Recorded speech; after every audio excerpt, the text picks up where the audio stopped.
stress does not come to us, or if anxiety or fatigue sometimes threaten us. We, like the generations before us, will be facing problems of all kinds. We will have to deal with some of the problems of the past, although our ways may be new.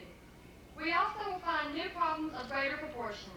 In facing old problems or new, we will be responding to the changings of the world. Our concern must be for the future. For fear that we might unwittingly condemn the past, we must never ignore the magnitude of the accomplishments of past generations. These are the ones who have achieved the growth and understanding which has brought us to this time. Some of it has been good, and some has been bad. But out of it all has come our right and our responsibility to make changes as we see them. However, even with all these problems, we have seen some of the best of times. We are alive in the most exciting and seemingly motivated time in our history. It is a time we are witnessing and offers to us great opportunities to participate in the betterment of all mankind. We are living in a society which is finally acknowledging its problems and is reaching out to solve them. We are now part of that society. Our accomplishments during the next few years in these best of times, worst of times, will surely prove our worth. Our future looks bright tonight. As we have done in high school, we will make progress by overcoming obstacles, anxiety, and disappointment. And we will keep faith with what we have learned. We will proceed from here, hopefully not resting on the laurels we have won today, but realizing how much more there is for us to learn. Whatever the path on which we are now embarking, and wherever it leads us through our lives, we already have begun the progress of becoming adults. Hopefully we are becoming the kinds of persons we someday will be proud and grateful to be. It has been a wonderful trip, and we have enjoyed it, or most of it. Yet we welcome this day of commencement, not because of the completion of the past 12 years, but because it opens new avenues of knowledge, work, and pleasure. We welcome this opportunity to commence, to start making decisions of our own. We welcome the future. We are much needed in the fields of science, medicine, industry, teaching, and others, and we will endeavor to accomplish as much as we possibly can. We are happy to be needed. However, there comes a time when, in addition to the usual welcome, we must give way to other important matters. We feel that to bring the trip to completion, we must salute all of you who have either traveled with us or by us, those who have guided us, and especially our parents, who have financed the trip, both materially and emotionally. We wish to thank you for coming tonight, for listening to us as we speak of our accomplishments and of our hopes, as well as of our commencement. We are truly aware of a common purpose. As we open the timetable for our next journey, our next adventure, we hope that it will be another one of learning. Along the way, we have many accomplishments and disappointments, but through it all, we have finally made it to this very special day. These last 4 years we have spent together will be a part of our lives we will never forget. Again, thank you so very much for sharing this happy occasion with us.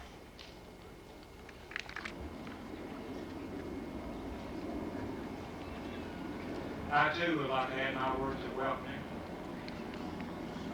I thank you for coming tonight and being a part of this very special occasion. And on behalf of the faculty and staff and administration, I would like to say that you are cordially welcome to the 15th commencement of Lithia Springs High School, and thanks for the support you've given this class. I would now like to recognize some platform guests that are very special to us in the school system, and I'd like to call all their names, and then if you would, we will show our appreciation. Mr. Jim Steele, Superintendent; Mr. Donald Slade, Assistant Superintendent; Mrs. Harriet Morgan, Assistant Superintendent; Dr. Bob Robinson, Assistant Superintendent; Mr. Randy Britton, Director of Secondary Instruction; Mr. John James, Board Chairman; Mr. Dave Peters, Vice Chairman; Mr. Jim Mayfield, Board Member; Mr. Doris Pike, Board Member; Mr. Tom Strildorf, Board Member; Mr. Leon Frost, Assistant Principal; Mr. Ed McGee, Assistant Principal; Mr. Don Remillard, Assistant Principal; and Mr. John Fleming, Administrative Assistant. Would you please show your appreciation?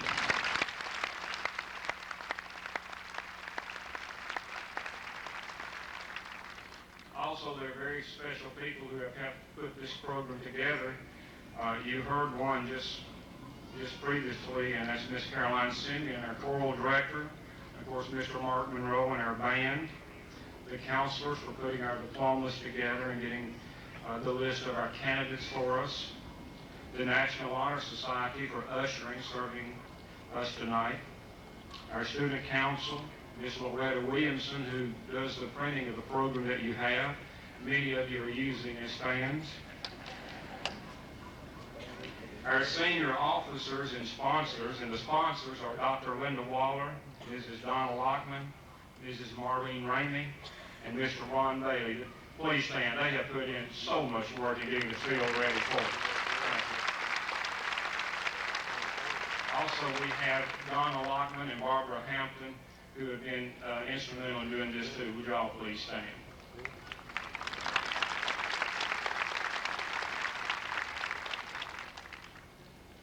We also have asked the Douglas County Neighbor and Sentinel to be here, and any other media. We appreciate their help and support in getting the publicity about the good things that happen out to the communities.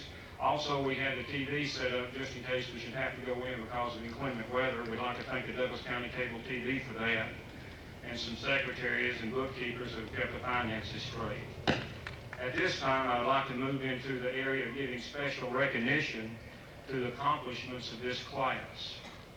I would like to give special recognition to those members of the class who are wearing gold and black honor cords. These students' names are listed in your program as Beta Club members. In order to qualify for this recognition, they must have an overall grade point average of 3.0. And I would like for them to stand at this time and be recognized. Please show your appreciation.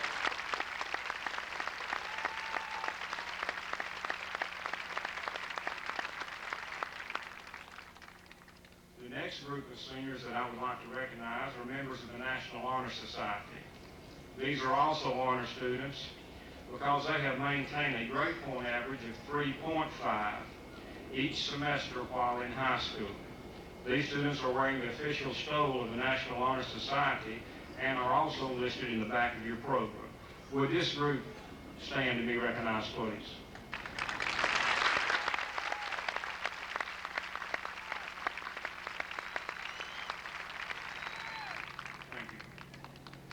The next three graduates that I would like to recognize represent 20 years of perfect attendance. And they have had perfect attendance all 4 years in high school and one beyond that, and I'll tell you that as I ask them to come forward. But right now, I would like for Rodney Gerald Hopkins, who has had 4 years of perfect attendance, to come forward.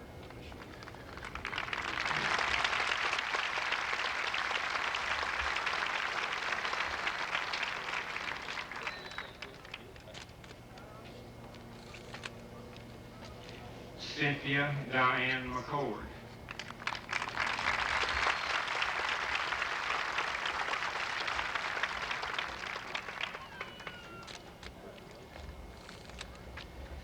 This next young lady will be receiving 2 plaques, and you'll know why when I mention it. Pauline Levette Freeman has 12 years of perfect attendance.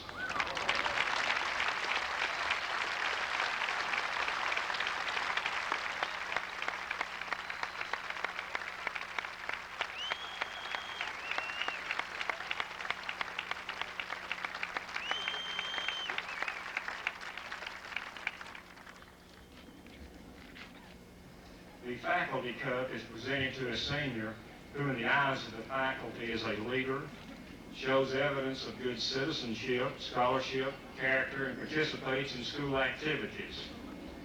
Our recipient has been involved and recognized in far too many activities to mention all of them at this time.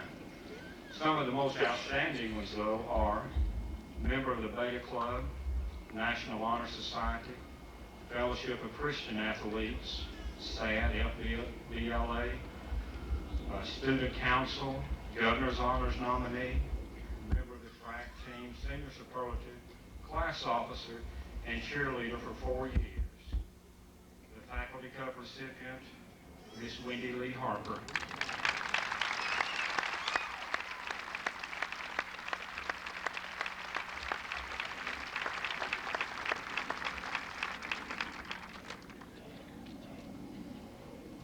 The Atlanta Journal Cup, like the Faculty Cup, is determined by faculty vote. The award is furnished to our school and all metro high schools, compliments of the Atlanta Journal. Its recipient must be a scholar, a leader, of high moral character and good citizenship. The Journal Cup is given to the most outstanding, best all-around student in the senior class. This year's winner is well-liked by his fellow students and teachers. This recipient also has been involved and recognized in so many activities it would be impossible to mention all of them at this time. But some of the outstanding ones, though, are member of the Beta Club and National Honor Society, Student Council, President of the National Honor Society and President of the Student Council, been a class officer, Governor's Honors Program nominee and a state finalist, been attending at our honors banquet each year, recipient of the AP American Award his junior year, and a member of our academic Scholar Bowl team. It is a pleasure to present this to Mr. Christopher Terry Chip Barnes.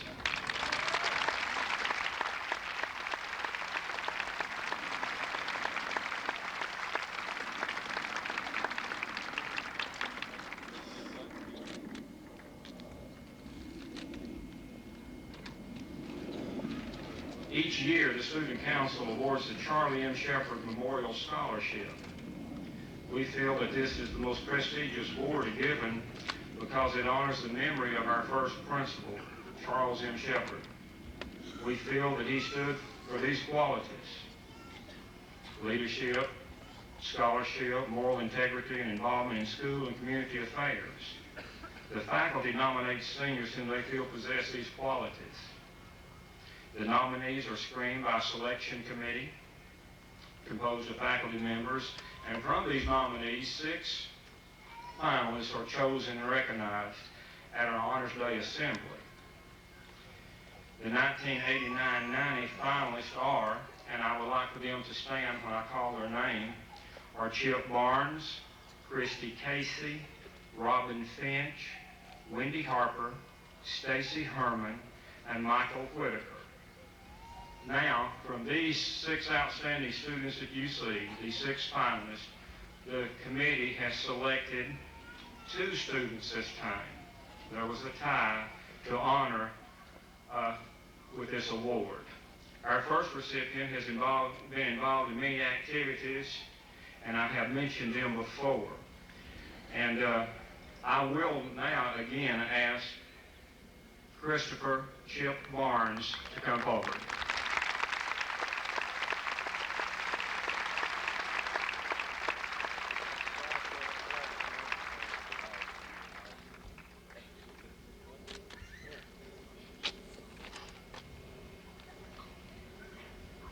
We have had a few ties in the past, and as you can see, we have some outstanding students. And we can only recognize so many tonight, but they're all very good. Our next recipient has been here before also. And it is very unusual that in a class you would have 2 recipients receive the 2 awards from Charlie Shepherd and also our faculty and Journal Cup, but it did happen this year. And again, I'd like to ask Ms. Wendy Lee Harper to come forward.